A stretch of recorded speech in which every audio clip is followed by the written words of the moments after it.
The covert narcissist may seem humble on the surface, but there's a whole lot more to them than meets the eye. And if you make the mistake of overlooking the early warning signs, you'll find out exactly how abusive these self proclaimed good people can really be. That's why I'm calling out the 7 early warning signs of a covert narcissist here today. Love bombing, our first warning sign, is a tactic that all narcissists use. They shower you with affection, attention, and compliments in the beginning of a relationship, making you feel like you've found your perfect match. But even though this sounds like a good thing, there are usually some red flags.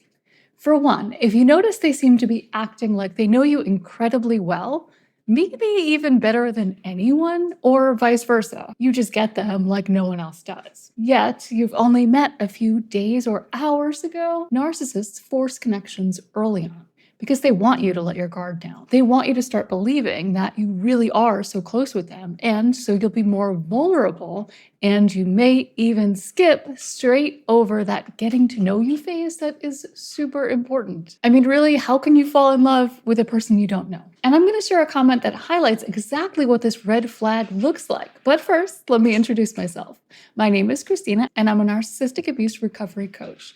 And I specialize in covert abuse and trauma bond recovery. So if you've dealt with these things, check out the link in the description for more information on one-on-one support. Now for the comment that really highlights this early warning sign. My ex said he loved me in 2 weeks.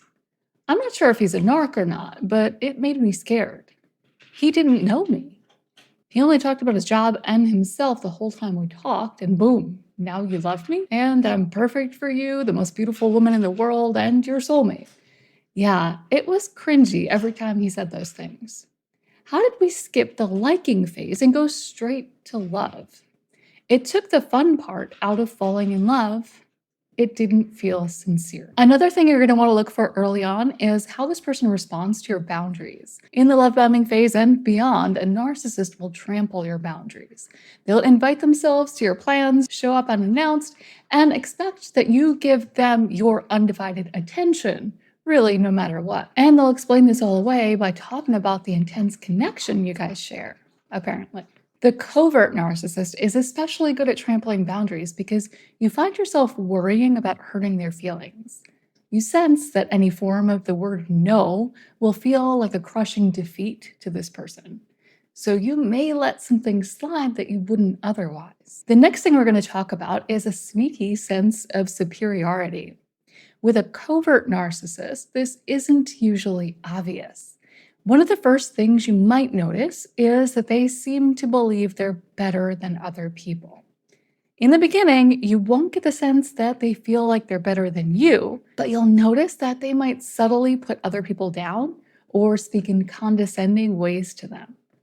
Look out for how they treat waitstaff and others in the service industry. If they seem pushy and entitled, it's a major red flag because it won't be long before they're treating you the same way. As far as a narcissist is concerned, everyone is beneath them. But the covert narcissist works to hide that belief to preserve their image. And I just came across a comment that really illustrates how you might see this entitlement and superiority come through on a date.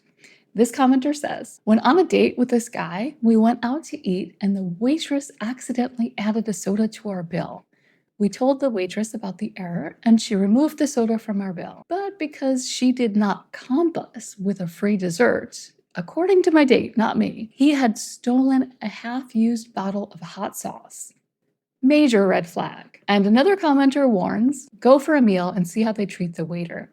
Anything other than kind, polite, and friendly, then run like hell. Another thing you might notice early on is the covert narcissist does not admit they're wrong. At least not when it counts. The first time you ask them to take accountability, you may get what I call a faux apology. And one way this may come through is that they apologize for your feelings.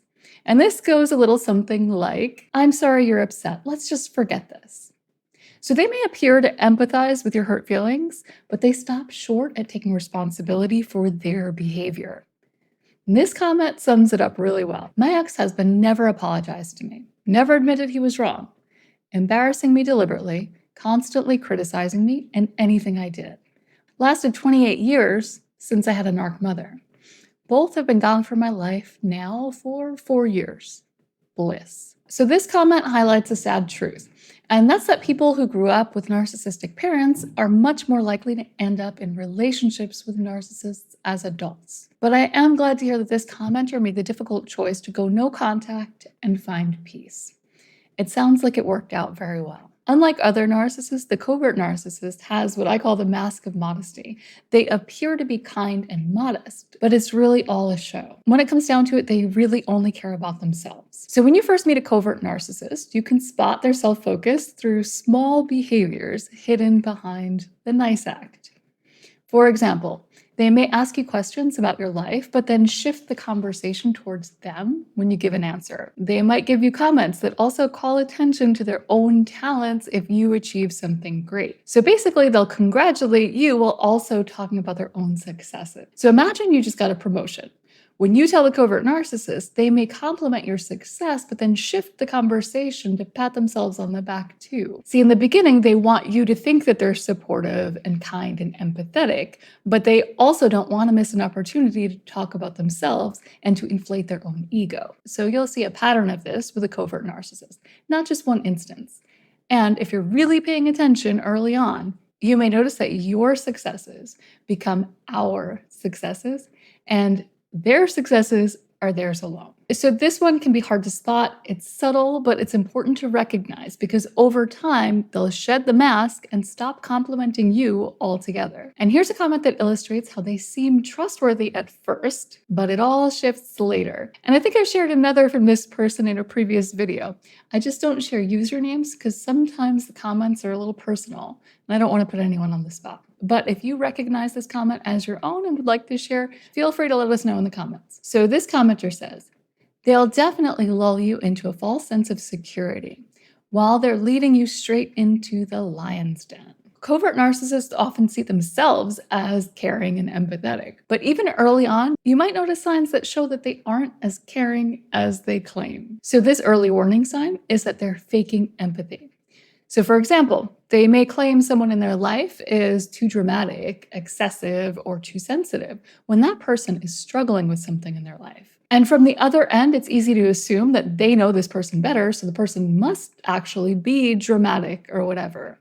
But someone who is highly empathetic isn't going to dismiss someone's feelings so easily. And that's really the key. The covert narcissist often projects this image that they are highly empathetic, more empathetic than anyone in the world, right? But when you look at the way they act and respond to people, it's clear that they are not the most empathetic people in the world. So maybe at first you might not see things that are extremely concerning, but if they're over here claiming that they're so kind and empathetic, and yet gaslighting people and gossiping and just overall acting in callous ways, there's definitely a disconnect that shows you that their actions and their words are not aligned. So another way you can tell that a person lacks empathy early on is that they're solely focused on what's best for them.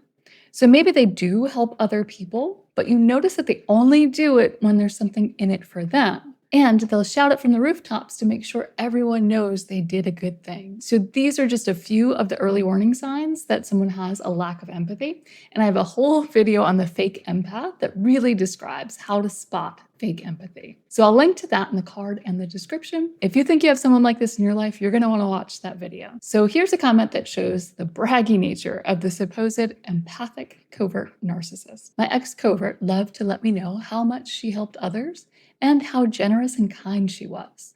She eventually expressed she believed herself to be an empath, and I was a narcissist. I don't really think I'm an empath, but I now know she is the opposite of one. And here's a comment with some very valuable advice for detecting people with low empathy. I usually can tell if someone is not a good person the first time I meet them. The best way to develop this skill is to not second guess your gut feeling. Most people will believe first, ask questions last. That is how we get taken advantage of. And I think that so many of us can relate to that. There's usually something, some sort of gut feeling, intuition, that's telling us that something is off. Maybe you don't even know if it's good or bad, it's just off. Those are the kinds of things that we need to pay attention to and give more weight to. Because when we absolutely just dismiss them, oh, it's nothing, then we stop looking for the signs that could tell us exactly what is off. So bottom line, always trust your gut. Another early warning sign of covert narcissism, and any other type of narcissism really, is lying. But it does come through in a different way with the covert narcissist. So covert narcissists lie just as much as more obvious narcissists, but covert narcissists are more likely to avoid attention on themselves when they're lying. Because if they are caught in a lie, this would threaten the good person persona they're trying to project to the world. So when you're first getting to know this person, pay attention if they seem to actively avoid sharing things that make them look bad. So for example, they may tell a story about a past relationship, and you get the feeling that there are some gaping holes in that story. So imagine hearing about how someone always seems to attract the jealous type. And this person gives details about exes, tracking their phones and showing up unannounced. They'll paint their exes as crazy without acknowledging that they were the common denominator. The holes in this story are exactly what led all these people to behave in the exact same way. Curious, isn't it? So in general, if you get the feeling that someone is evasive and using diversion tactics to avoid being upfront, I'd consider it a red flag. And as with all of this, we're looking for patterns, not just one instance. And now here's a comment that sums up what it's like after you see all the lies for what they were. I'm so disgusted, and I feel anger and self-loathing at times for believing all his lies and lots of omissions. But also, I haven't given in. I just finally deactivated all social media and blocked him on all apps and my phone. 3 years spent with him on his terms, and he discarded me. So unfortunately, that's a very common story. And I hope if you're in this place, you can see a light at the end of the tunnel. It does get better, especially when you're able to stick to no contact, like this person's doing very well. And the next early warning sign that you may possibly see from a covert narcissist is contempt. I remember watching a YouTube video from one of those human lie detector people, and one thing stood out to me more than anything. This person said, of all the expressions you'll see in your life, there's one that there's no coming back from, and that's contempt. It's not a look of anger or irritation. The look of contempt is hard to explain, but you know it when you see it. And according to this expert, when you see it, there's no turning back. If someone sees you and feels contempt, so much that it shows on their face, if even for a second, their feelings are deep and they're not likely to change. But of course, if you think you see contempt when you're in a positive relationship that just hit a rough patch, I certainly wouldn't recommend walking away. But it's definitely a sign to take some kind of action. And I'll also say, if you've gotten too close to a covert narcissist, you know this look of contempt very well. Contempt is basically what's lurking behind the covert narcissist's mask. And this one is definitely more difficult to spot early on, but you may be lucky enough to see glimmers of contempt in the early love bombing stage. And the reason why it might be there this early is because it's truly part of this person's character and how they view the world. And it's not a reflection on you. So here's an example of this type of contempt from the comment section. Oh my gosh. One time I tripped in the dark and sprained both my ankles.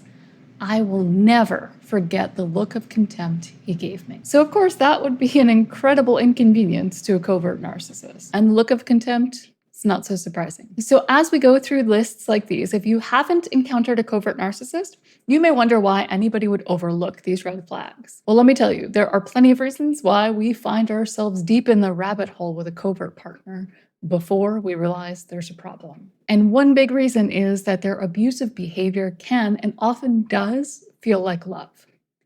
And that can sound confusing because abuse and love are two very different things. But I explain how all that works in the video that just popped up on the screen. If you've been through it, or even if you're just curious, that one's a must watch. And if you like this video, be sure to hit that like button before you go. And I'll see you next time.